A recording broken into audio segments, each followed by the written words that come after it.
Welcome back. I'm with Sygnia CEO Magda Wierzycka as we unpack the level and scale of destruction, corporate corruption in South Africa.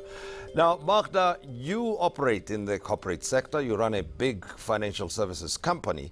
When you looked around yourself and you saw that many of your colleagues were not saying anything, what did that make you think? Why do you think corporate leaders in South Africa remained quiet for this long?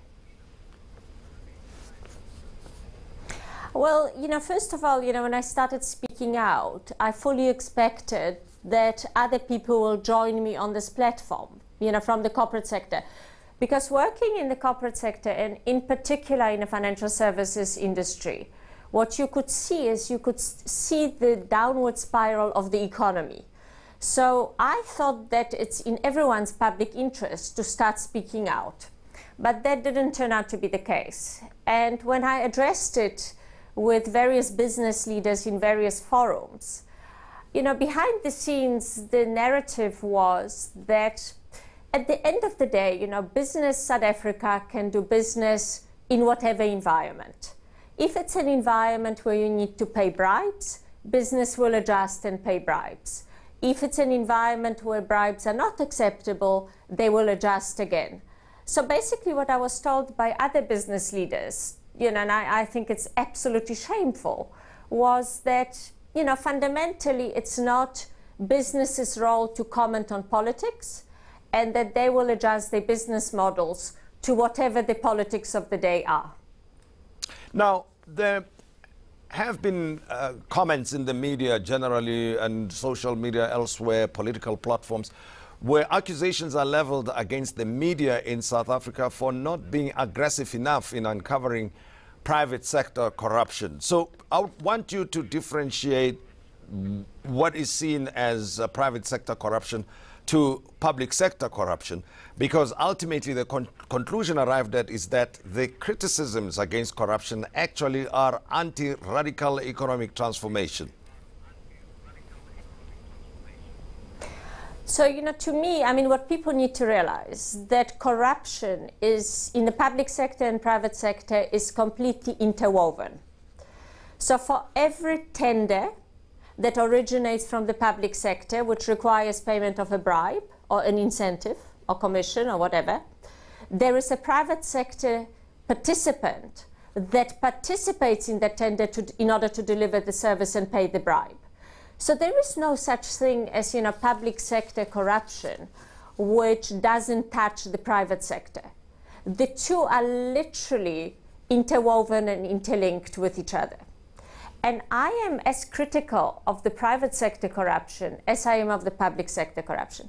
Look, the public sector corruption is a little bit more visible because many of the personalities are well known to the media, and it's easy to commingle public sector, government, ANC for that matter, when writing stories.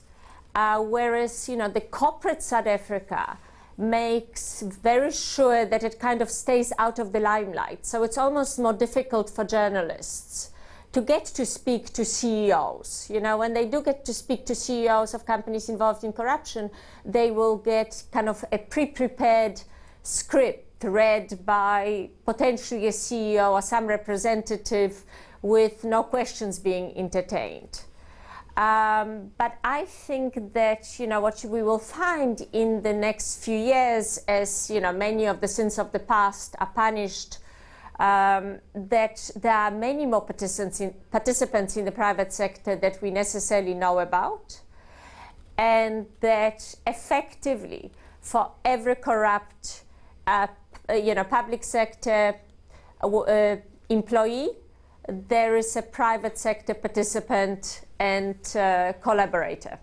Now, Magda, you seem very optimistic that somehow corruption is going to be dealt with somewhat decisively in the near future. I would like to hear your views about the forthcoming state of capture inquiry that's going to be held from August, I think.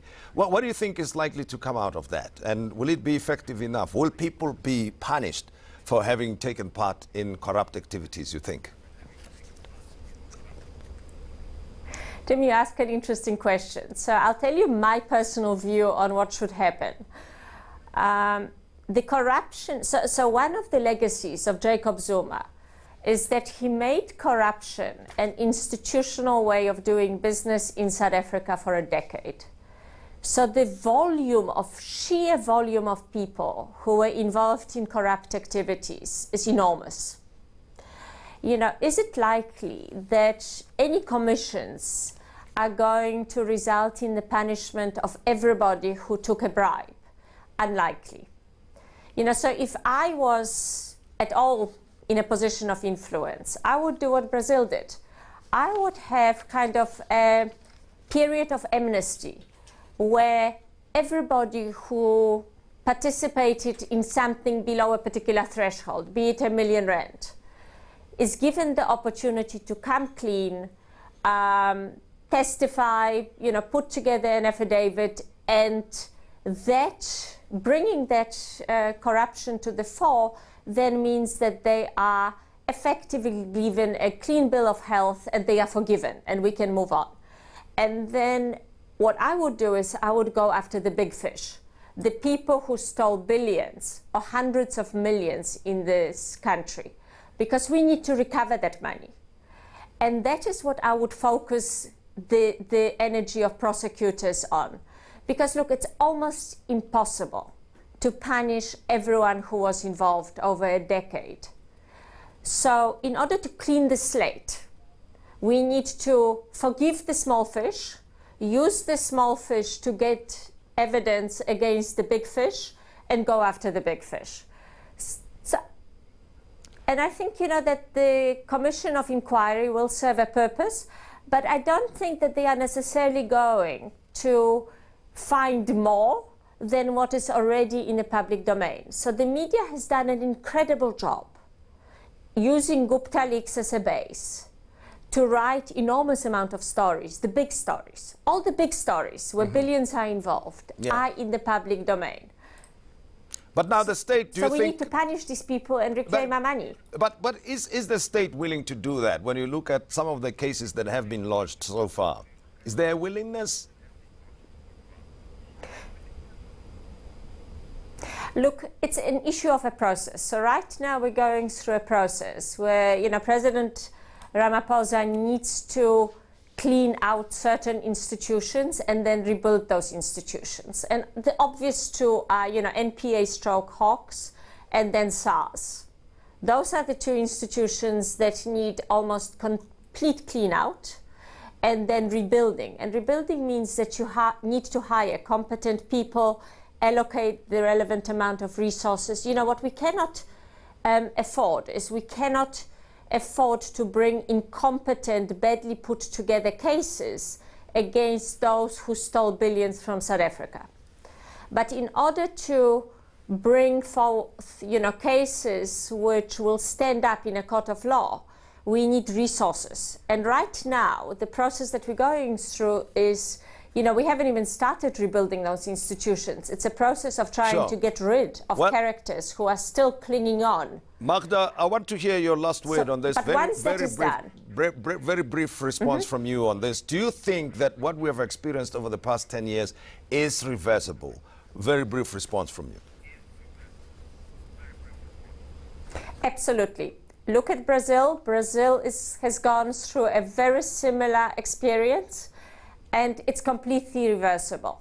Provided there is a will, provided that South Africans do not go to back to their daily lives, provided we don't become complacent again, provided we continue to put pressure on government, I think that we can recapture South Africa. Magda Wierzycka, thank you very much for having been our guest this evening. We appreciate your time. Thank you. And after the break, I will be talking to Business Unity South Africa President Sipho Pichana. We'll be talking about the role of business in South Africa, transformation, as well as the BRICS Summit coming up in the next few days.